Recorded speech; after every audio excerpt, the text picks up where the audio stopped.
Жил в одной деревне старик, был он беден, как никто, но даже богачи завидовали ему, потому что у него был прекрасный белый конь. Никто никогда не видывал такого коня, такой красоты, стати, силы, и богачи предлагали ему за коня все, что бы он ни пожелал. Но старик говорил: этот конь для меня не конь, он личность. Ну а как можно продать личность? Он друг мне, а не собственность. А как можно продать друга? Невозможно. И хотя старик был беден, и было немало соблазнов продать коня, он не делал этого. И вот однажды он обнаружил, что в конюшне нет коня, и собралась вся деревня, и все сказали: ты глупец. Мы все знали, что в один прекрасный день коня украдут, а при твоей ли бедности хранить такую драгоценность? Да лучше б ты продал его. Ты бы получил любые деньги, какие не запросил. А где теперь твой конь? Какое несчастье! Какое бедствие! Старик же ответил: ну-ну, не увлекайтесь. Скажите просто, что коня нет в конюшне. Это факт. Все остальное рассуждение. А счастье, несчастье, откуда вам знать?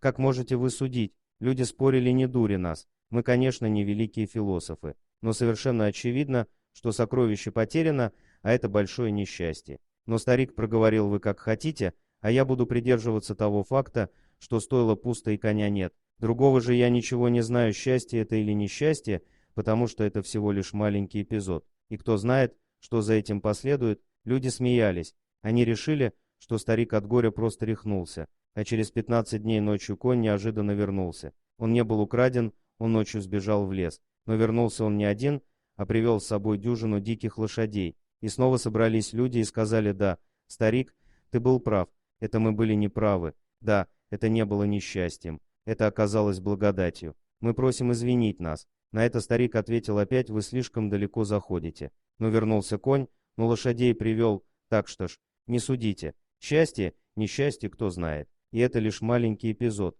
Пока вы не знаете всей истории, зачем судить? Я счастлив в своем несуждении. И не смогли люди на этот раз возразить, а вдруг старик и на этот раз прав.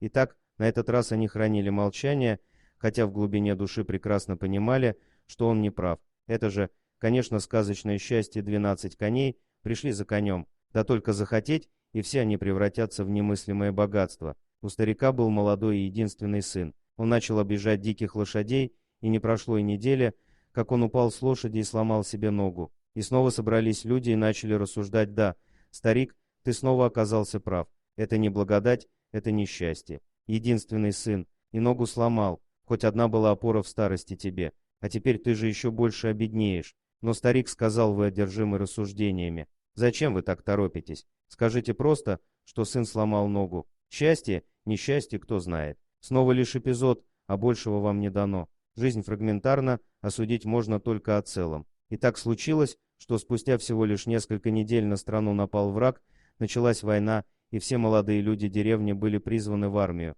Только сын старика был оставлен, так как был калекой. И снова собрались люди, они кричали и плакали, из каждого дома ушел сын, а то и несколько. И надежды на то, что они вернутся, не было никакой. Напавшая страна была огромной, и битва была заранее проиграна. Они не вернутся домой. Вся деревня стонала и плакала. И пришли люди к старику и сказали ему: прости нас, старик, Бог видит, что ты прав, хоть и калека сын твой, да с тобой. Наши же дети ушли навсегда. Он-то жив и с тобой, да может и ходить еще начнет понемногу. Лучше быть хромым, да живым. А старик снова сказал: нет, разговаривать с вами невозможно. Вы ведь продолжаете судить, судить, судить. Да кто знает.